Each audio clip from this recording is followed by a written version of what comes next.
Let me assert my firm belief that the only thing we have to fear is fear itself. Everybody, it's Joe Trippi with my good friend Joe Klein. The two Joes.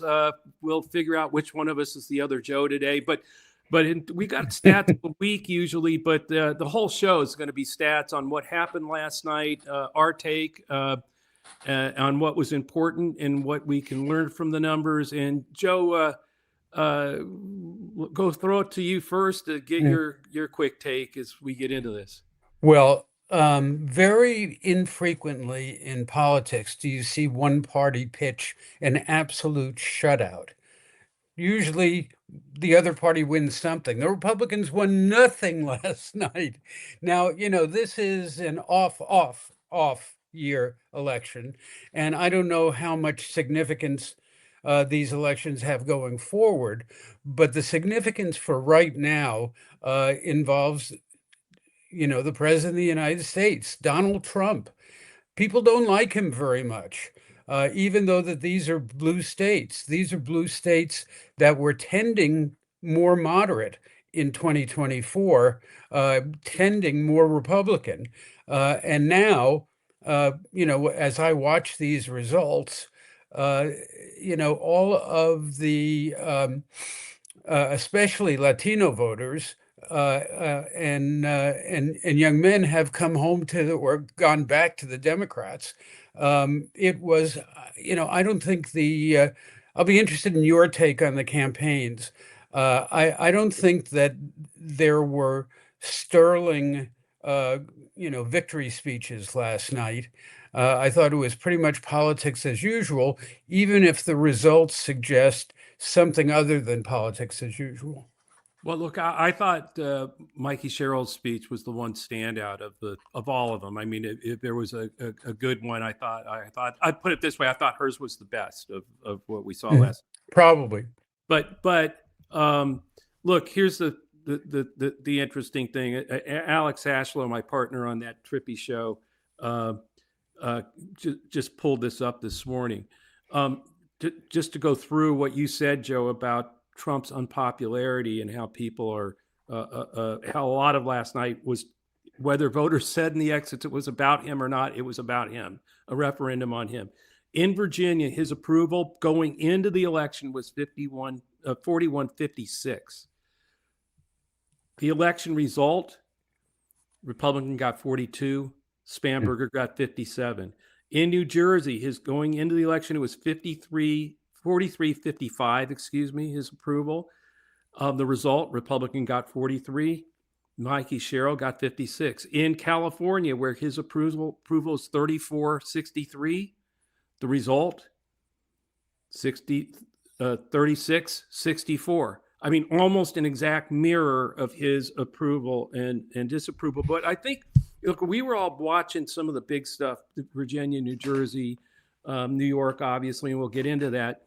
But two things happened last night that, well, one in particular reminds me of Doug Jones' victory in Alabama in 2017. Same kind of off year. It was a special, but came from nowhere and won, the seat in Alabama for the U.S. Senate for the first time in 25 years. In Georgia last night,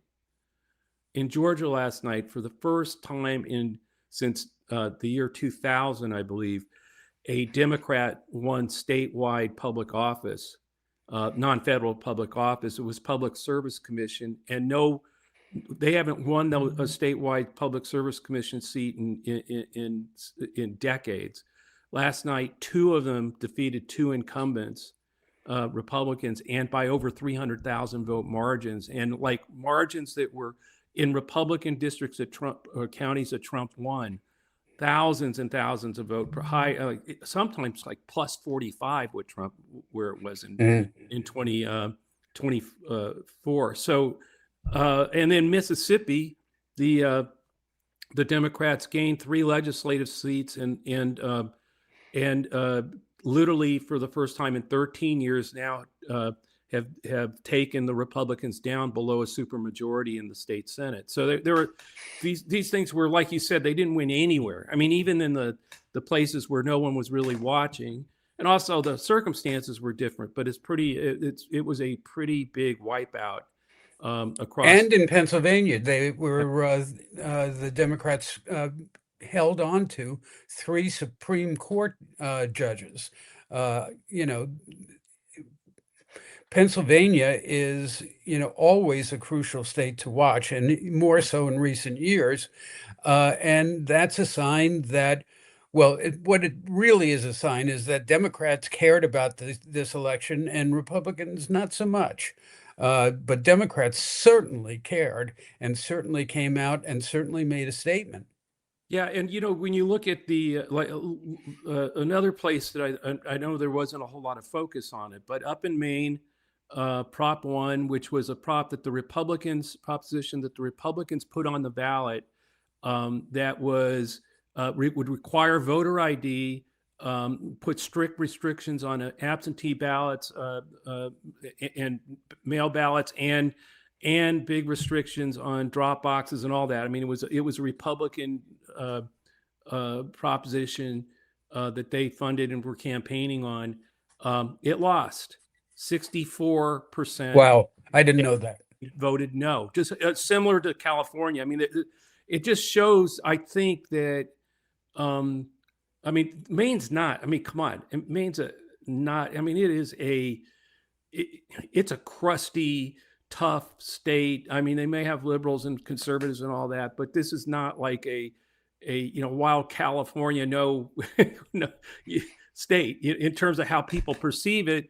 That it mirrors what California voters did on a similar kind of issue about the framing how the elections will happen next year is pretty amazing, I think. Yeah. The other thing that struck me about this election is, as you know, and as our devoted listeners and watchers know, I'm big on cultural issues. I always think that cultural issues are at the bottom of most elections. This election was an exception to that rule. This election was about economics. And that's why you had a lot of Latinos in New Jersey coming back to the Democratic Party because they don't like Trump's economic policies. And in Virginia, also in New Jersey, the fact that Trump had proudly announced that he was going to kill the rail tunnel, a $1 billion project between New York and New Jersey. Certainly, Mikey Sherrill made a lot of that. And I think that in Virginia, the government shutdown really hurt Trump as well. These are economic issues. Oh, and by the way, with a phenomenal sense of timing, the Trump administration announced on Monday that they might not even pay the back pay that federal workers should have coming when this thing gets settled. And I would predict that it's going to get settled pretty damn quickly now. Yeah, absolutely. I think the results last night are going to make Republicans come to the table and hopefully work out something on extending healthcare for, and then work on actually solving the problem with the Democrats. But here's to make your point. Last night, they did ask in the exit polls, are you enthusiastic about the economy, about the country, okay with it, disappointed or angry? And I think this is a flip from 2024. I mean, in terms of where those votes went, because last night, in New Jersey, 65% of the electorate was either dissatisfied or angry. Mikey Sherrill got 77% of those votes. In Virginia, 64% of the electorate was either dissatisfied or angry. 80% of those people voted for Spamberger. It's so you're seeing that those numbers are pretty clear about what was going on last night and who people are blaming for the economic stress that they're under. Mm-hmm. I saw and this raises the really interesting question about the effects of this election. People, commentators, naturally gravitate to what does this mean for the next election? Right. And I'm not sure it means anything for the next election, but I do think that it means something very significant for the next 6 months or a year, and something very, very significant for Donald Trump. He didn't like to lose, and he got wiped out. And the question is, how does he react? How does he react when, as you expect, and I think may happen, Republicans start to peel off from his policies? I mean, I saw a chart, I think was put out by the Council on Foreign Relations, that showed that about two-thirds of the cost of tariffs so far have been eaten by by American companies, and it predicts that that number is going to drop, and the cost of the tariffs is going to shift from companies to consumers. And as the prices go up, especially during the Christmas buying season, I think Trump is going to be facing, a very uncomfortable reality, which is tariffs are inflationary, and so how does he personally react? Also, at this point, I wrote last week in Sanity Clause that, as wildly active as he seems, I think peripatetic might be the word of the week. And wildly active as he seems, he's coming across more and more as a lame duck president. Second term presidents have a year or so to get stuff done. And I think he's showing signs that he knows that he's not, he's going to be stepping off the stage. Well, I think last night pushes him a little bit further in that direction. I mean, in terms of others in Washington starting to have to think about that moment, right? I mean, I think you're likely to see, like you said, we may actually get the shutdown fixed right away. Same reason, right? Lame duck, and some of those Republicans decide they might be out the window in 2026 if they don't do something to solve some of the problems, which will be totally against what he wants to do. But I want to get into a couple of other. So just to give people some real understanding of last night, among blacks, Spanberger 92%, Mikey 94%. Among Latinos, Spanberger got 67% of those voters, and Mikey got 68%. And this is in the exit poll numbers. I know, Joe, you were looking at specific counties where the population is up over 50% Latino in Jersey and other places. What's fascinating about this in the crosstabs of those numbers, first of all, Trump won sizable pieces of those groups, and particularly with Latinos in 2024. And this is like a big move against him, as you pointed out. But what's sort of fascinating about this is Latino men are still, Spanberger got 55% of them, but 78% of Latino women. Mikey got 61% of men, 73% of Latino women. So there's still, room there. And I think, whether some of that was like one of the things that I really, I didn't think, and I don't know if you had it on your bingo card, I thought Mikey Sherrill would win, but a 13-point win there is pretty amazing. It's a crusher. Yeah, I thought it was going to be tight because I thought Chitterelli ran a very good campaign. I thought that his negative ads were effective. At least one of them was, where Marsha Kramer from the local CBS station in New York, who has been doing this longer, I think, than either one of us, asked Mikey, what are you going to do first? And Cheryl couldn't answer that. She whiffed on it. And it emphasized to me the fact that Cheryl was running very much a cookie cutter, paint by numbers Democratic campaign, and that she was running off talking points and not off her gut, because if you're running off your gut, say the way Zohran Mamdani was, someone asks you, what's the first thing you're going to do? You know exactly what the first thing you're going to do is.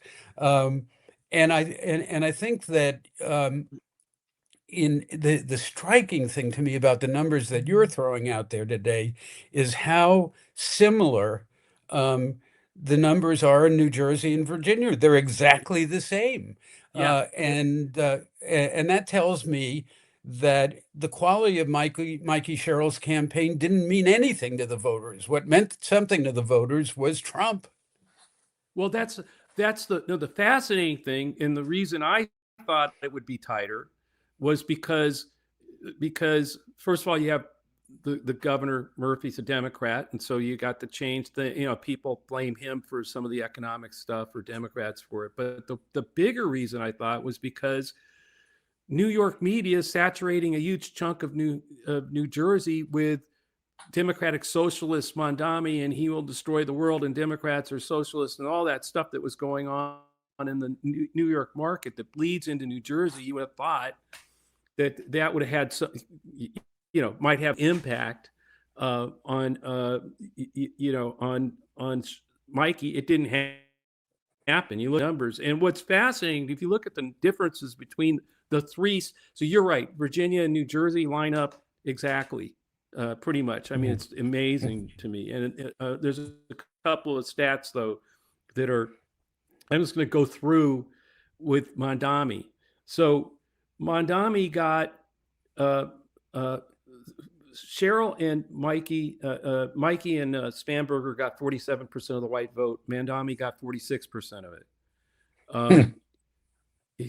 No. But blacks, it's 92% Spanberger, 94% Mikey, 55% for Mamdani. Obviously, because Cuomo and other, yeah, 50 with Latinos, Spanberger 67, Mikey 68, Mamdani 49. With Asians, Spanberger 79, Mikey 83, Mamdani 61. What's really, I just want to do this for a second. In Virginia, among voters 18 to 29, in Virginia, they were 14% of the electorate. Spanberger got 70% of those voters. Mikey got 68%, 11% of the electorate. New York City, they were 11% of the electorate. Mamdani got 78% of them. So I mean, he got 8 points more of young people than Spanberger did, but there were big in Virginia. But here are the real things that tell you the Democratic Party. With independents in Virginia, they're 33% of the electorate. Spanberger got 60% of those voters. In New Jersey, they are 53% of the electorate. 53% are independents. Mikey got 57% of them. And then you go to New York City, where they're only 8% of the electorate. Independents are only 8% of the electorate. Mamdani got 34% of independents. And then let's go to moderates just for a second. In Virginia, they're 32% of the electorate. Spanberger got 6% of moderates. In New Jersey, they're 33% of the electorate. Mikey Sherrill got 62% of moderates. And in New York City, they are 33% of the electorate, believe it or not, the same as Virginia and New Jersey in terms of percent. Mamdani got 35% of people who are independents. So you see a 30-point drop among independents, but then or moderates. Excuse me. Was I just doing? Yeah. So now I'm going to go to moderates. That was moderates. But anyway, 33. He got 35% of the 33% of moderates in New York City. So as you look at that, it tells you like, okay, places where there are no moderates in the electorate, or I mean, where there aren't any independents, and you have a lot of moderates, 33 or over percent of the population moderates. Spanberger and the Mikey Sherrills of the world are going to be, I think that's who will get nominated in places like Iowa District 3, et cetera. But here's and I think this is the most important number of last night. Remember, going into this, everybody talked about how the Republican Party, people they got a little bit better numbers than the Democratic Party on unfave. The Democrats are screwed because they, even despite all that's going on, they've got lower favorable, they're more underwater than the Republicans. Oh, okay. Gets to your point about who turned out. Last night, Virginia, Democratic favorables, 48-49. In New Jersey, 49-48. So, and in New York, obviously 54-41. But I'm saying like those numbers were like much better than they are in most of the polling prior to those states. Look at Republicans, 42-55 in Virginia, 47-51 in New Jersey, 29-66 in New York. But so that means there's only one way that can happen. That means that more Democrats or more people who lean Democratic actually turned out and voted. The reason the Republican numbers actually go down and they have worse favorables because some of them didn't vote. But more significant, and I think this is the one that is the killer if you're Trump and any Republican sitting in any of these marginal House seats, or even in a Senate race that could be on the bubble. They asked, after all that, the exit poll asked, if you have a high unfavorable of either party, how did you vote? I mean, they crosstab that. Okay, Virginia, 77% of people who don't like either party voted for Spanberger. In New Jersey, 81% of the people who don't like either party voted for Mikey. And yes, in New York City, 65% of the people who didn't like either party voted for Mamdani. So one, I think this last night was really deep down a change election, a referendum on Trump. And yes, the Democratic Party has its problems, but it actually turns out that when, at least last night, and if this holds up through 2026, the people who are disappointed or think both parties, let them down, suck, whatever that side of the unfavorable is, overwhelmingly last night, everywhere, and I'll bet, I don't have crosstabs in Georgia or Mississippi, but I'll bet you if we had them, the same thing, where independents are really, again, Spanberger got 60%. These are places where like Trump won independents by 2 or 3 points. I mean, that's how he got past Harris by, by just nudging out with some of these, and then Latinos particularly, where he made gains there. All those areas where he made gains have moved huge against him. And then when you actually get down to it, yeah, people have problems with the Democratic Party, but at least last night, those people all went, even if they didn't like the Republicans, didn't like us, they all went with a Democratic candidate. And I think that is a problem. That makes him a lame duck, because I think that stat alone will start to leak into the finally, I think we're at a place where some of those Republicans in the House and Senate may suddenly become more afraid of American voters than they are of Donald Trump. If that happens, then you have the kind of erosion that turns him into the kind of lame duck that a lot of people couldn't have fathomed 6 months ago. Well, there was one word, and it was classic focus group word that all three candidates used, and that was affordability.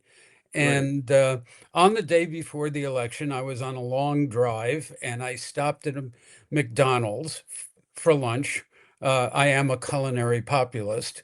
And I got myself a quarter pounder with cheese, and it cost $8.38.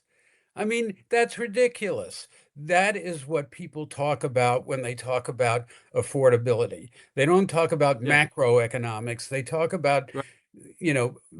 various prices that they see, their utility bills, certainly, um, and that influence them. Um, the other thing I'd like to say about Mamdani is this. Um, he sure as hell brought out the vote in New York. 2 million people voted in the Mhm. mayoral election, the most since 1969. And 1969 was a huge year where uh, John Lindsay lost Yeah. the Republican line, ran as an independent, a member of the Liberal Party, which exists in New York, and won a decisive victory.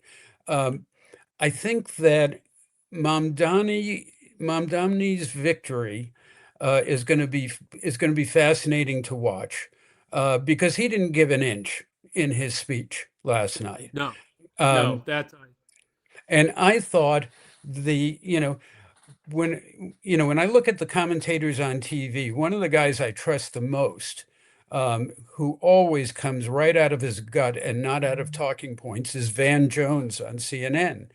And he was very critical of Mondani's speech. He said it was a lost opportunity to yeah. bring one thing that Spanberger and Cheryl emphasized was, all those folks who didn't vote for me, we're going to win you over.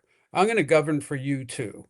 And Mamdani might have mentioned that in passing, but it was certainly not the thrust of his speech. Yeah, I And mean the whole thing of let me never utter Cuomo's name ever again. I mean, it was just. I mean it. Uh, I mean, I agree. I would agree with Van. It was a lost opportunity. I think it'll be interesting to see once he looks at some of these numbers, if he understands that he needs to broaden out and with his message. But look, in the end, it was affordability across the board everywhere. I mean, that's why those public service commission seats in Georgia, the races were about the incredible rise of electric prices in Georgia, and that the Republicans had had failed and it was unaffordable, and I mean it was, and that you could just see the saliency of it when they didn't just like win by a point. They by 300,000 votes each. They defeated two Republican incumbents, and the whole thing was affordability. So the one thing, and that's something I'm not sure, by the way, that Trump now can do much about. I mean, a lot of the like you're talking about, a lot of the tariff price stuff that's going to slowly seep deeper into the system with companies putting more of it on voters.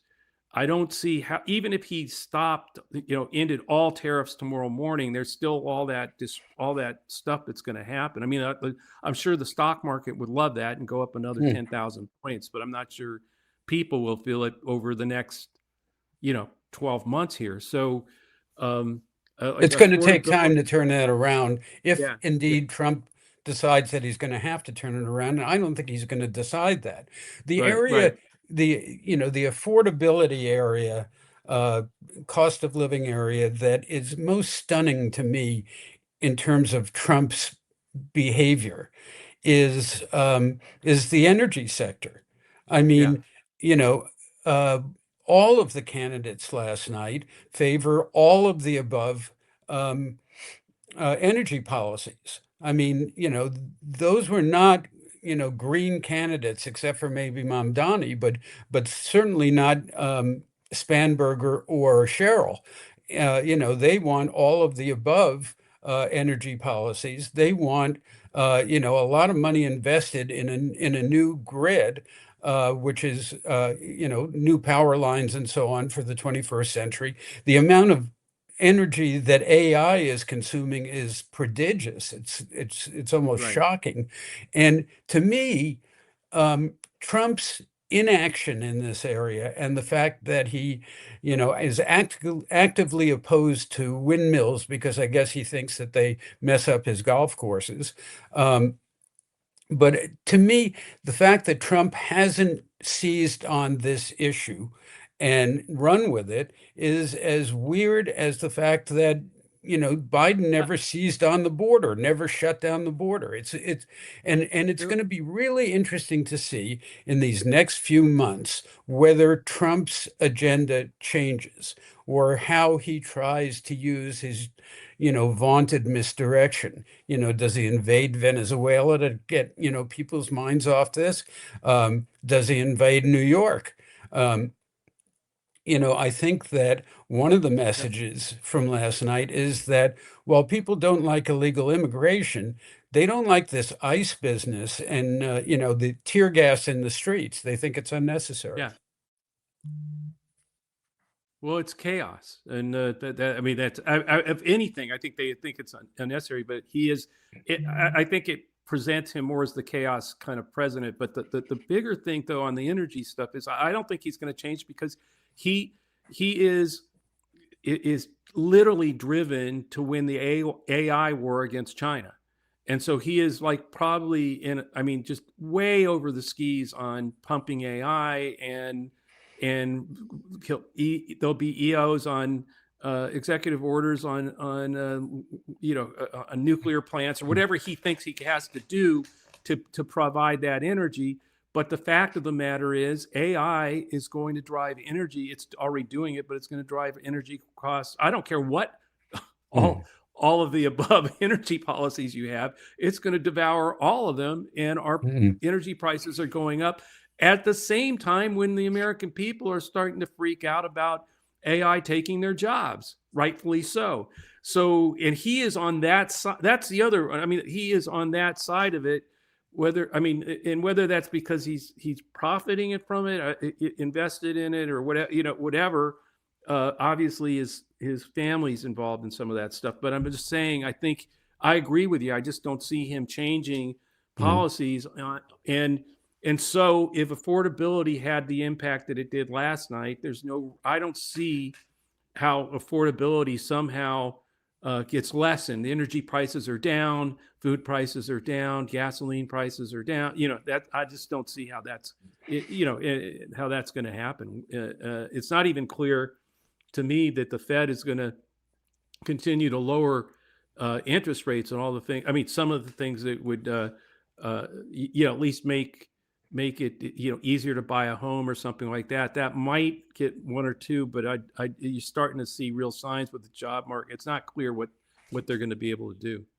Yeah, I think that it's one thing that's going to be interesting to watch in the next couple of months is the MAGA movement, which is beginning to fray. And there were always two wings of it. One side was the tech libertarian side, which you've been talking about. And Trump has been very adept at giving them what they want. And the other side is the cultural populist side. And Trump has been pretty adept at giving them what they want. And the question now becomes whether those two sides, and there are signs that those two sides are beginning to get pissed off at each other in a profound way. The most salient issue immediately is anti-Semitism, and the fact that that Tucker Carlson had Fuentes on his show and didn't ask a single tough question. The guy is a self-described Nazi. And I think that there are various seams that are beginning to show in the Republican Party coalition, which was never a coalition. It was entirely homogenous, although they did add, Latino votes to the mix and some black votes. But I think that this is what happens traditionally in the second term of a two-term presidency. And the fact that Trump is now saying that he can't run for a third term and now touting his ticket, which is going to be Vance Rubio, in the hopes that, the guy I've been thinking about a lot lately is Dmitry Medvedev, the Russian. You remember this? He was, Putin was, put it. Putin, because of the Russian constitution, such as it was, Putin couldn't run for a third term. And so he had Medvedev run as president, and then Putin could run again. And the fact is that Medvedev was a sock puppet for Putin, and I think that what Trump's fantasy is that even if he can't run for a third term, Vance and Rubio will be his sock puppets. I don't know that that is going to work because the times are changing. And that's one thing we saw last night. The times and the concerns are changing. Yeah, no, and I think, but the thing I think that's driving, you said the division between sort of the populist and the tech bros or whatever, and I think what Trump's discovered in the first year is he can make a lot more money working with the tech bros than he can by selling MAGA hats to the populace, and so I think he's leaning pretty hard into crypto and AI and the tech bros, and it's about power, profits, and power, and they're aligned, and I just don't see him stepping away from that. That's what's driven him his entire life is profit and power, right? So even when he bankrupted just about everything he touched. So I do think that look, I just think just recapping, it was an incredible night last night for Democrats. I think there are a lot of lessons to be learned from Mamdani being everywhere on every platform and on every show, regardless of whether it was a show that was going to be polite to him or not.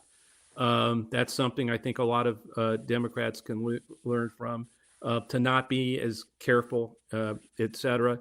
And then you have affordability, obviously. And again, when you look at those moderate and independent numbers that I was talking about, it's pretty clear that, if you have a place where there aren't a whole lot of independents and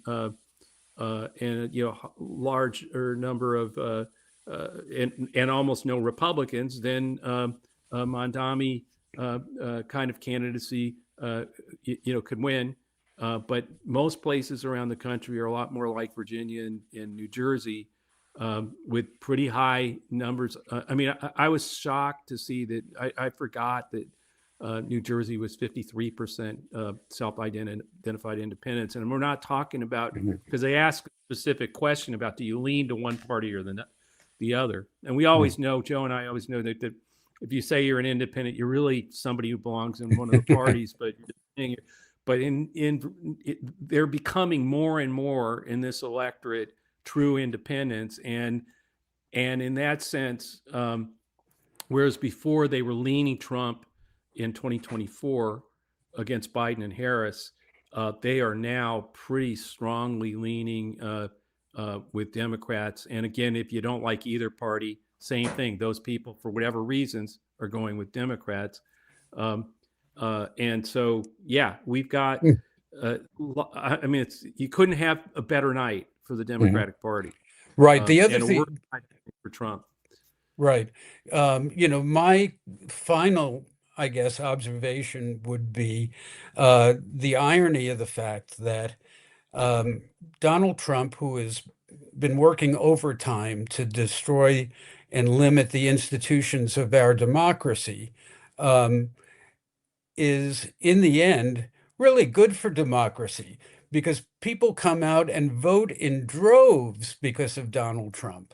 You had incredible off-year turnouts last night, and that was Trump driven. So in that way, at least, Trump is great for democracy.